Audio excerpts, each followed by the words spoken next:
वंदे मातरम। मैं विजय ठाकरे आपका स्वागत करता हूं स्टार्टअप अकेडमी। आज हम लोग बात करने वाले हैं क्लास 12 के चैप्टर नंबर 8 जो है बिजनेस स्टडीज का। ये बहुत ही इंपॉर्टेंट चैप्टर है और इसका नाम जो है वो है कंट्रोलिंग। तो कंट्रोलिंग से हम लोग नॉर्मल लैंग्वेज में अगर समझे तो कंट्रोलिंग क्या होना चाहिए। कंट्रोलिंग का मतलब होता है कि किसी भी चीज को आप किसी भी तरीके से क्या कर सके, अपने अकॉर्डिंगली काम करवा सके, उसको बोलते हैं हम लोग यहाँ पे controlling.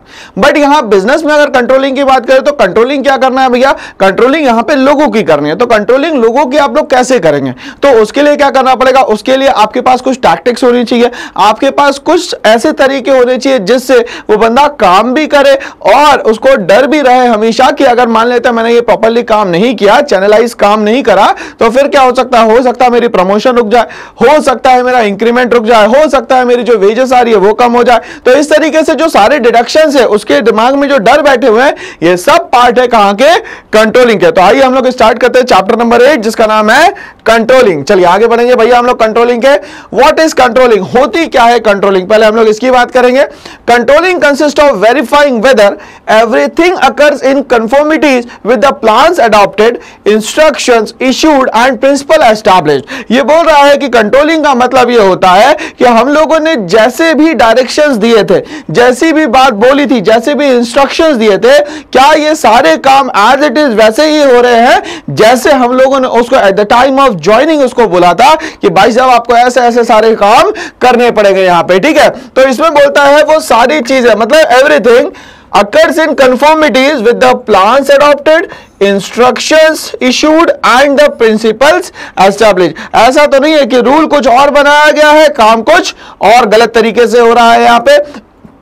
Controlling ensures that there is effective and efficient utilization। Effective का मतलब होता है जिस भी चीज में जितना भी आप इन्वेस्टमेंट कर रहे हैं क्या वो इफेक्टिव है, मतलब अगर 10 रुपए लगा रहे हैं तो कम से कम 0.50 उसमें प्रॉफिट निकले, मतलब 50 पैसा लगभग प्रॉफिट तो निकले, इसको हम लोग बोलेंगे यहां पे क्या भाई, इफेक्टिव, ठीक है। दूसरा बोलता है एफिशिएंट। एफिशिएंट का मतलब होता है कि किसी बंदे में इतनी ताकत है कि वो कम से कम 12 घंटे कंटिन्यूअसली काम कर सकता है। क्या उस बंदे को आपने 12 घंटे काम करवाने की आदत डाली, क्या उससे काम करवा पा रहे हैं, ये सारी की सारी चीजें किसमें आती है भाई, तो ये आती है efficient utilisation of organisational resources. जो भी हमारे पास रिसोर्सेस है उन सब को 100% क्या करें हम लोग, यूटिलाइजेशन में लाए। इन सब को हम लोग क्या बोलते हैं यहां पे, efficient utilisation of organisational resources so as to achieve the planned goals. उससे क्या हो जाएगा, हम लोगों ने जो भी प्लान करके रखा है वो सारी की सारी चीजें क्या कर पाएंगे हम लोग, इजिली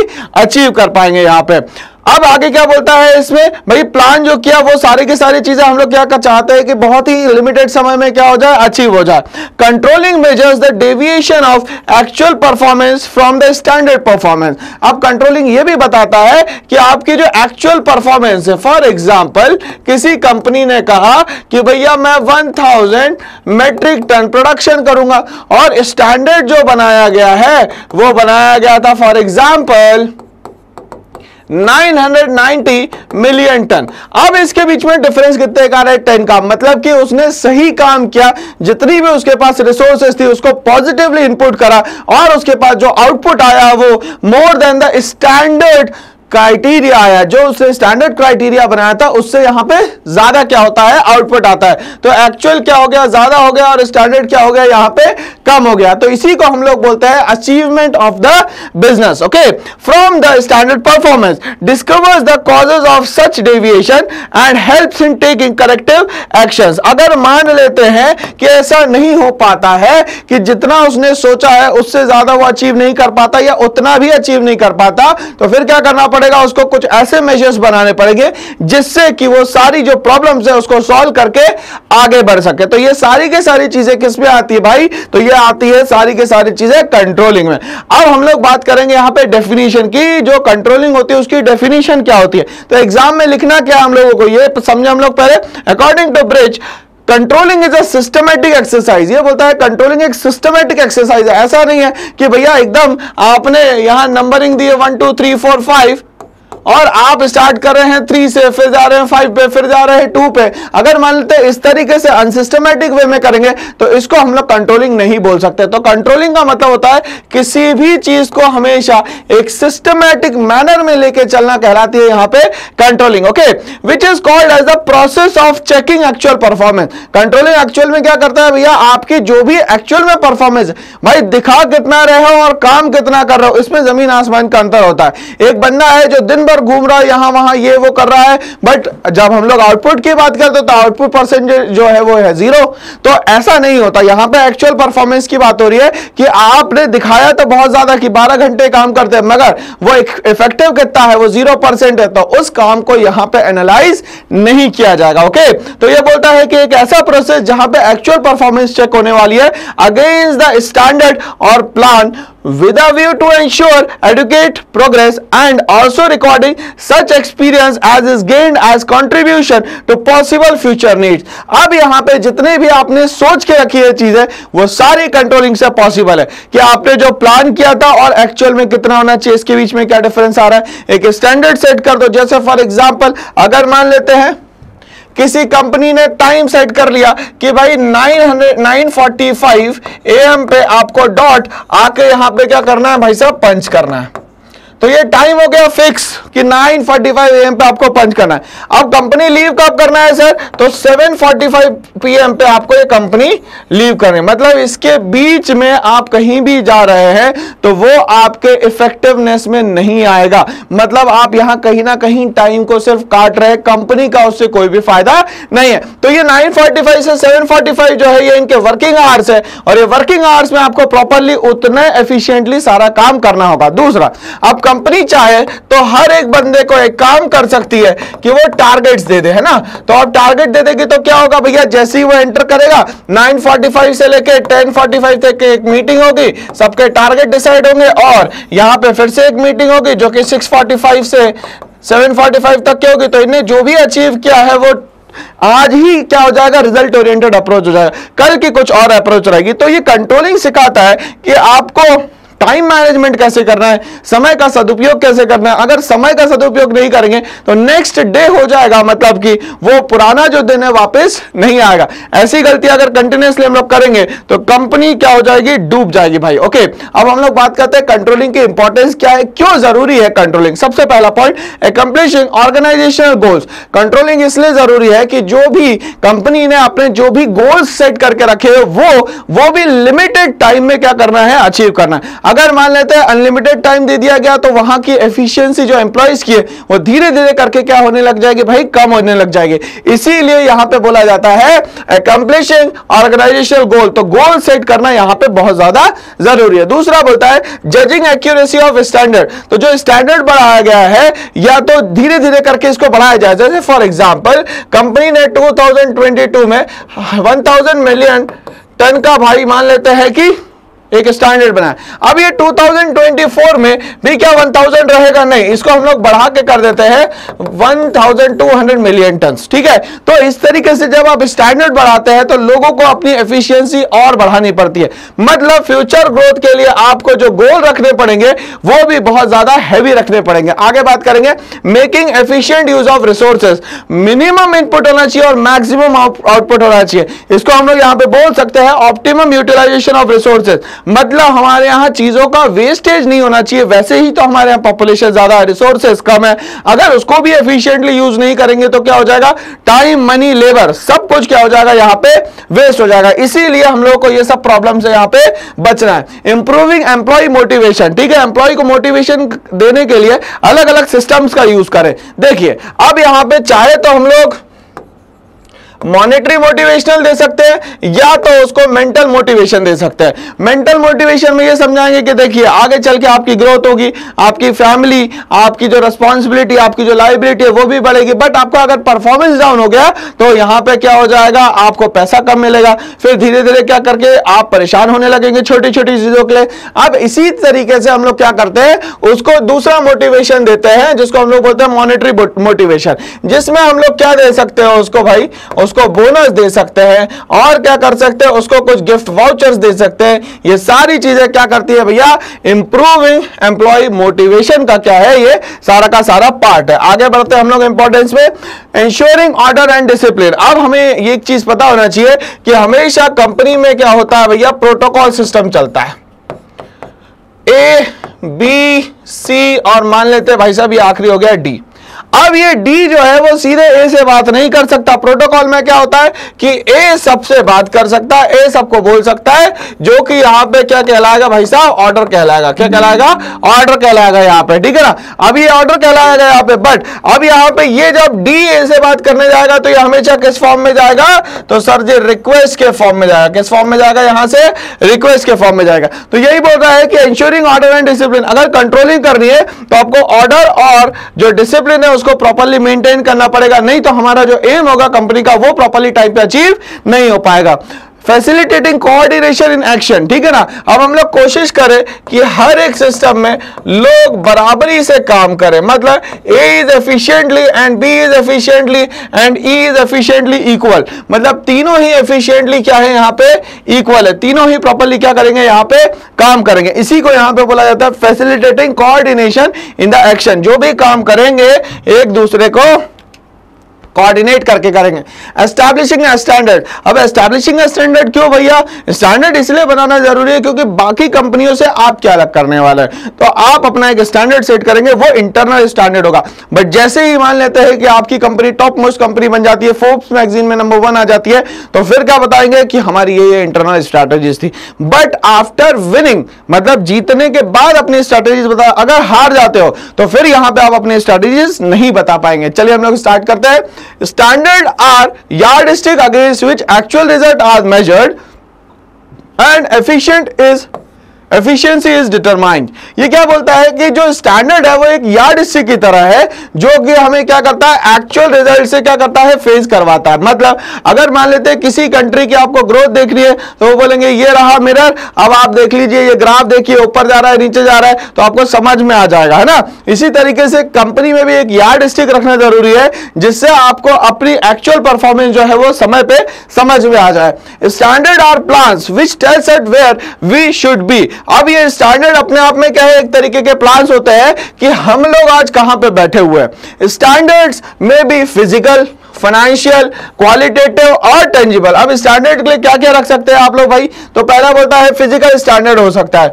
मतलब मान लेते हैं कि किसी पर्सन के लिए बोल दिया गया कि इतनी हाइट होना जरूरी है, चेस्ट इतना होना जरूरी है, ठीक है। और भी बहुत सारी फिजिकल चीजें होती है जिसको चेक करके ही उसको क्या किया जाता है, वहां पे एंट्री दी जाती है। फाइनेंशियल हम लोग बात करें तो देखा जाता है कि उसकी फैमिली बैकग्राउंड क्या है। बहुत अच्छा साउंड बैकग्राउंड है तो वो बहुत ज्यादा काम नहीं करेगा, बट फैमिली बैकग्राउंड बहुत ज्यादा साउंड नहीं है तो वो क्या करेगा, बहुत ज्यादा टफेस्ट कंडीशन में भी क्या कर पाएगा, सर्वाइव कर पाएगा। क्वालिटेटिव की बात करें, अगर वो बंदा डाउन टू अर्थ है तो कंपनी को आपको अपना समझेगा और फिर ज्यादा मेहनत करेगा। टेंजिबल, वो सारी चीजें जो आपको क्या करे भाई, दिखे कि भैया ये सारी चीजें इफेक्टिव हो रही है, इस बंदे को रिक्रूट करने के बाद पूरी कंपनी में चेंज आया है। Okay, standards are usually stated in specific terms but they may also भी इंटेंजिबल, मगर जरूरी नहीं है कि हर चीज दिखे, कुछ कुछ चीजें इंटेंजिबल भी होती है।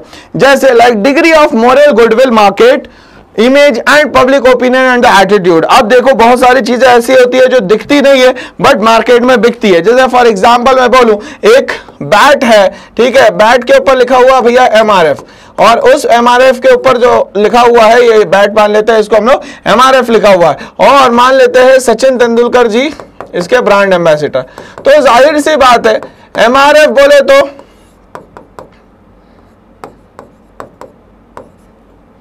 ठीक है, MRF बोले तो मद्रास रबर फैक्ट्री, ये टायर बनाने वाली फैक्ट्री जो है, सचिन जी के बल्ले पे MRF का स्टिकर चिपका देती तो ऑटोमेटिकली MRF बिकने लगता है। मतलब अगर पॉजिटिव है बंदा तो उसके थ्रू जो भी प्रोडक्ट का प्रमोशन करवाएंगे वो ऑटोमेटिकली मार्केट में क्या होने लगेगा, सोल्ड आउट होने लगेगा। तो यहां पे ये सारी चीजें जो दिखती नहीं है और हमेशा काम करती है आपके साथ, इन सबको हम लोग बोलते हैं यहाँ पे कौन सा स्टैंडर्ड, एस्टैब्लिशिंग स्टैंडर्ड। आगे हम लोग बात करेंगे मेजरिंग स्टैंडर्ड की। तो अब हमारी कंपनी जो है रूल्स एंड रेगुलेशंस बनाने के लिए बहुत सारे काम करती है। अगर मान लेते हैं प्रॉपर्ली आपने काम कर लिया तो क्या वो ग्रोथ कर पा रही है या नहीं कर पा रही है, इसके लिए हमें क्या करना पड़ेगा, मेजर करना पड़ेगा। किसको, अपने स्टैंडर्ड्स को। चलिए समझते हैं। Standard are established to measure actual performance. Standard क्या करती है, आपके एक्चुअल परफॉर्मेंस के बारे में बताती है। By measuring actual performance against standard we come to know where we are as against we were supposed to be if the standard or objective measurement is objective। अगर आपने जो भी स्टैंडर्ड बनाया और जो एक्चुअल है उसमें बहुत ज्यादा अंतर आ रहा है, मतलब कि आपको स्टैंडर्ड को थोड़ा सा लो करना पड़ेगा। अगर नहीं करोगे तो क्या हो जाएगा भैया, हमारा जो एम अचीव करना है with in the time limit वो प्रॉपर्ली यहां पे अचीव नहीं हो पाएगा। इसी के लिए हम लोगों को क्या करना पड़ता है, चीजों को कंट्रोल करना पड़ता है। ऐसा नहीं है कि इमोशनल होकर बहुत ज्यादा पैसा लगा दिया और पता चला बहुत बड़ा गड्ढा हो गया भैया, मतलब पैसा हमारा पूरा डूब गया। तो इन सब चीजों से हमें क्या करना पड़ता है, यहां पे बहुत ज्यादा बचना पड़ता है। ओके, चलिए अब हम लोग बात करते हैं कंपैरिजंस की, actual performance with the standard performance की। Such comparison will reveal the deviation between actual and the standard result. अब जो भी आपका एक्चुअल और स्टैंडर्ड आ रहा है अप्स एंड डाउन्स में, मान लेते हैं ये एक्चुअल है, फिर ये स्टैंडर्ड है, फिर ये एक्चुअल है, ये मान लेते हैं स्टैंडर्ड। तो ये जो ग्राफिकल अप्स एंड डाउन्स हो रहा है इसको आपको क्या करना है भाई, न्यूट्रलाइज बनाना है। ठीक है, अब ये सब न्यूट्रलाइज बनाने का काम करेंगे तो न्यूट्रलाइज बनाने का काम हमारे कंपनी वाले ही करेंगे, क्योंकि सारी चीजें डिपेंड करती है किस पे, एम्प्लॉइज पे। उनको पॉजिटिवली अगर हम लोग मोटिवेट करेंगे तो ऑटोमेटिकली यहां पे ग्रोथ जो है वो बहुत ज्यादा बढ़ जाएगी। Comparison will becomes easier when standards are set in quantitative items. अब ये बोल रहा है कंपैरिजन तब आसान हो जाता है जब आप किसी भी चीज को नंबर्स फॉर्म में कर देते हैं। फॉर एग्जांपल 22nd रैंक आती है किसी कंपनी के, अब वो बोलता है भैया 22nd तो बहुत कम है यार, और मेहनत करनी पड़ेगी। Next year, very next year जो है वो 18th रैंक आती है, उनने बोला और मेहनत करेंगे हम लोग, बस 10 साल और समय दिया उसको और वो फर्स्ट रैंक पे आ जाती है।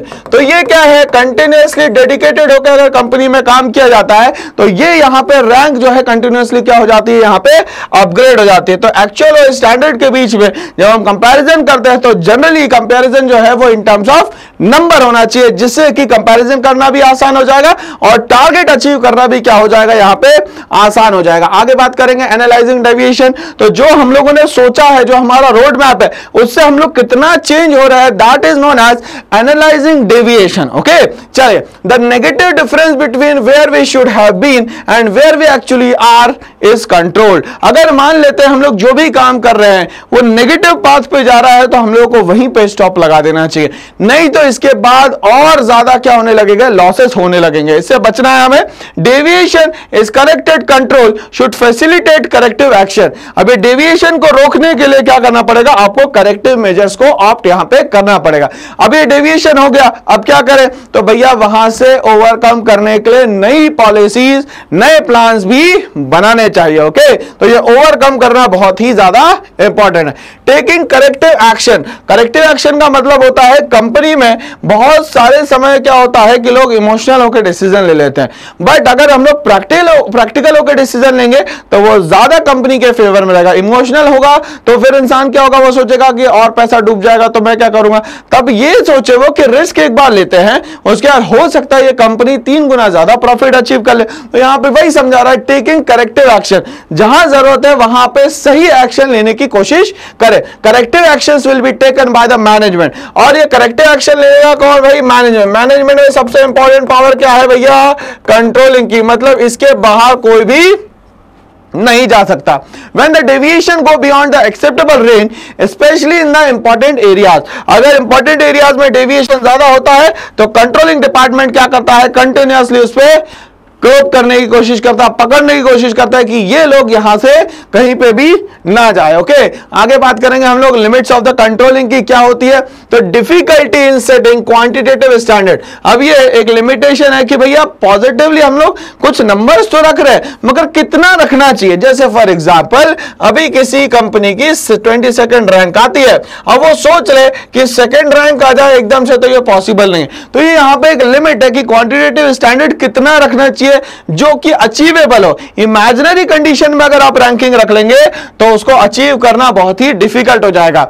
Little control on the external factor, अब हमारे पास हमारे इंटरनल फैक्टर पे तो कंट्रोल है बट एक्सटर्नल फैक्टर्स पे बिल्कुल भी कंट्रोल नहीं है। एक्सटर्नल फैक्टर मतलब वो हो सकता है गवर्नमेंट हो, वो हो सकता है कि प्राइवेट कंपनीज की मिलकर कोई पॉलिसी बन रही हो। तो इस तरीके से ये जो भी सारे चेंजेस है इन सब को कंट्रोल करना बड़ा ही मुश्किल काम है, क्योंकि आप इंटरनल चेंजेस को आराम से कर सकते हैं मगर एक्सटर्नल चेंजेस पे आपका कोई भी कंट्रोल यहां पे नहीं रहता। रेजिस्टेंस फ्रॉम द एम्प्लॉयज, और कोशिश करें कि आपके पास जो भी एम्प्लॉयज है उन पे बहुत ज्यादा प्रेशर ना बनाया जाए। तो वो क्या करेंगे, कंपनी स्विच कर लेंगे। कंपनी स्विच करेंगे, आपने उसको ट्रेन किया, उसको सैलरी दी और उसने सब कुछ सीखा और आपके कारण वो क्या करता है, किसी कंपनी में स्विच कर लेता है। तो ये क्या हो जाएगा, इस कंपनी का तो नुकसान है ही बट वो हो सकता है बंदा आगे बढ़ जाए और कंपनी क्या हो जाए, पीछे हो जाए। Last, costly affairs. अब होता क्या है, लिमिटेशन कंट्रोलिंग में कभी कभी एम्प्लॉयज सब मिलकर स्ट्राइक कर देते हैं जो कि कंपनी के लिए बहुत ज्यादा क्या हो जाता है, नुकसानदायक हो जाता है यहां पे। ठीक है, तो ऐसे ही और वीडियोस के लिए मेरे साथ बने रहिए। तो करना क्या है, एक छोटा सा काम करना है, इस चैनल को लाइक शेयर और सब्सक्राइब करना है। क्यों, क्योंकि यहां पे ये सारी चीजें फ्री ऑफ कॉस्ट मिलने वाली है। Thanks for watching all.